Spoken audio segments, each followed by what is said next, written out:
और अब आपको बताएंगे सहाफत के सितारों में बोल न्यूज़ की मायनाज खातून एंकर शामिल। डॉक्टर फिजा अकबर खान को हालात हाजरा की बेहतरीन एंकर के अवार्ड से नवाजा गया। सहाफत के शोबे में बेहतरीन खिदमात के सिलसिले में आगाही अवार्ड्स की तकरीब इस्लामाबाद में हुई। आगाही अवार्ड में मौजूद मालूमात के डिजिटल दौर में सहाफ़ियों की अखलाकी और पेशा वराना तर्ज अमल को तस्लीम किया गया, जिसमें बोल न्यूज़ की खातून एंकर डॉक्टर फिजा अकबर खान को हालात हाजरा की बेहतरीन एंकर के अवार्ड से नवाजा गया। जो बोल न्यूज़ की प्रोग्राम ऐसे नहीं चलेगा कि पजीराई करती हैं और बोल न्यूज़ की जानिब से फिजा अकबर खान को इस एजाज़ पर मुबारकबाद दी गई है।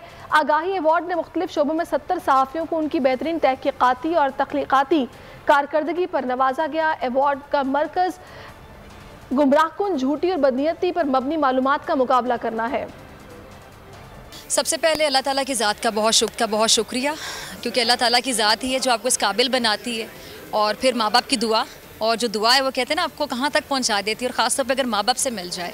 और मैं मैनेजमेंट की बहुत शुक्रगुजार हूँ। बोल न्यूज़ की मैनेजमेंट ने मुझे मौका दिया, प्लेटफॉर्म दिया, बोलने से कभी नहीं रोका कि कहा हाँ बोलो और खुलकर बोलो। और हाँ, ये पीपल चॉइस अवार्ड है, यानी पीपल वोटेड फॉर दिस, और लोगों का मैं बहुत शुक्रिया अदा करना चाहती हूँ जिसने वोट किया और मुझे इस काबिल समझा।